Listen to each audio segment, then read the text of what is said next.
I'm Ann Thane, and I'm the mayor of the city of Amsterdam. What impact does national health care have on Amsterdam? Well, I think that there are a number of people that are missing out in the system now, and I think that there needs to be change at a federal level so that our middle class is provided the services that they need. Okay. Do you feel health care should be universal? Why or why not? I do, only because I've looked at what other countries, and this is speaking as a resident and a citizen of the United States of America.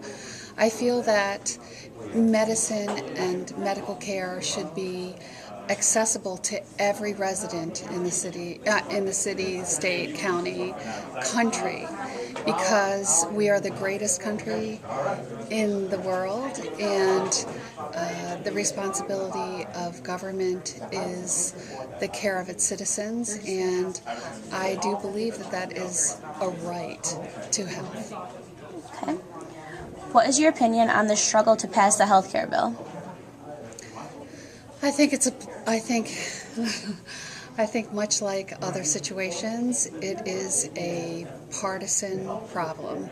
I think we have two parties that are frequently unwilling to work in a bipartisan fashion, and I think that at this point the Republicans have decided they are not going to make any concessions, and that's it. And I think that that's a great disservice to the citizens of our country. Okay. If you had the opportunity to vote, do you think you would vote for or against the passing of the bill? I would vote for passing the bill. Okay. The health care bill. But with these federal bills, so much is thrown in. You know, in order to sweeten the pie, they'll throw in something else. And so I'm not so sure of all of the contents of the bill, so it's difficult for me really to say if I would vote for the bill or not.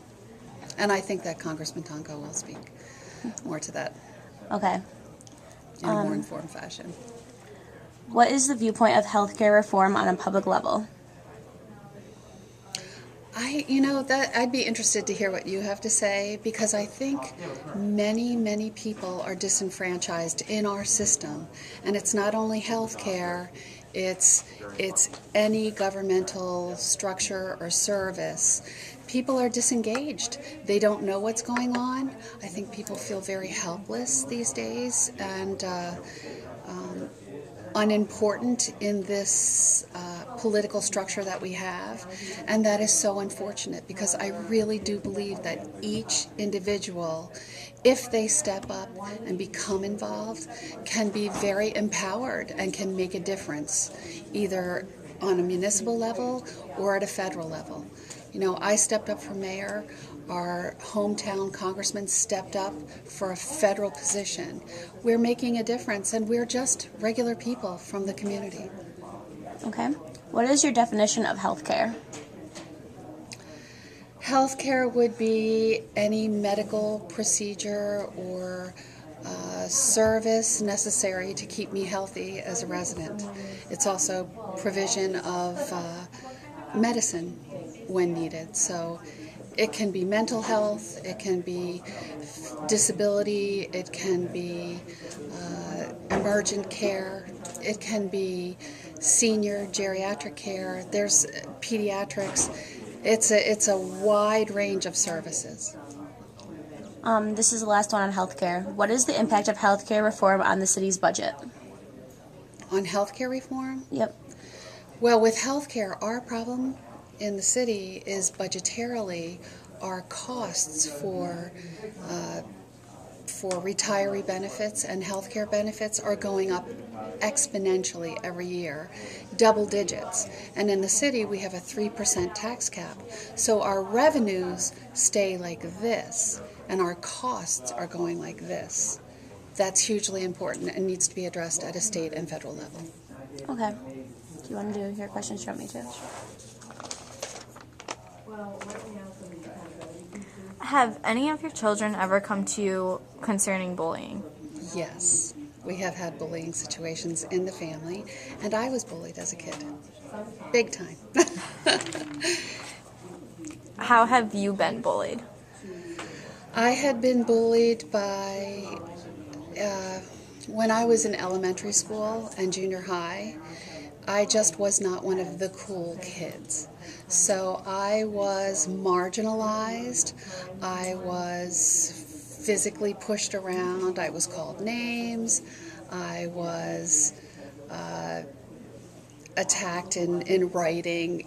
Back in the day, they used to call them slam books. Now people bully one another online, but they used to take a notebook and write someone's name in it and pass it around the whole school, and people would write things.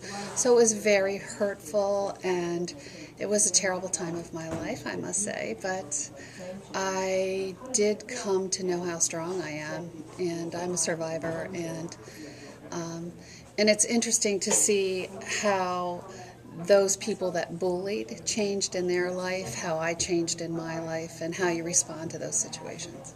How have you been bullied in politics? How interesting. I've been bullied online, in blogs. I've been bullied on the radio. I've been bullied in editorials. I've been bullied at the Common Council table by aldermen. Notice I point this way. And it's just difficult. I think that there is a lack of civility that is societal that I don't understand. I don't know if it's media driven, if it comes from, watching people be mistreated on television, or that for some reason we've become desensitized through what we read and write.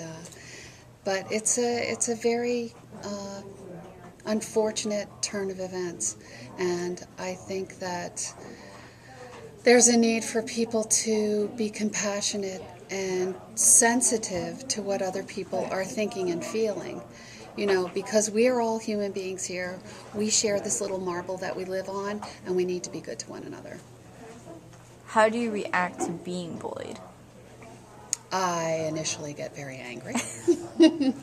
I get defensive. I think that's a natural reaction.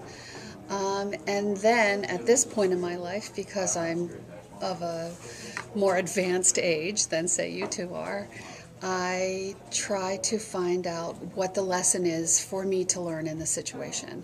Am I to try to be compassionate to the person that's treating me poorly, or the entity that is treating me poorly? Am I to be stronger? Am I to actually learn a lesson? Like maybe the negative energy that's coming toward me is meant to point me in a direction of something that I need to address. So it's I try to get a little philosophical with this kind of thing, and hopefully get through it. Do you think that... Can we stop for a minute? Yeah.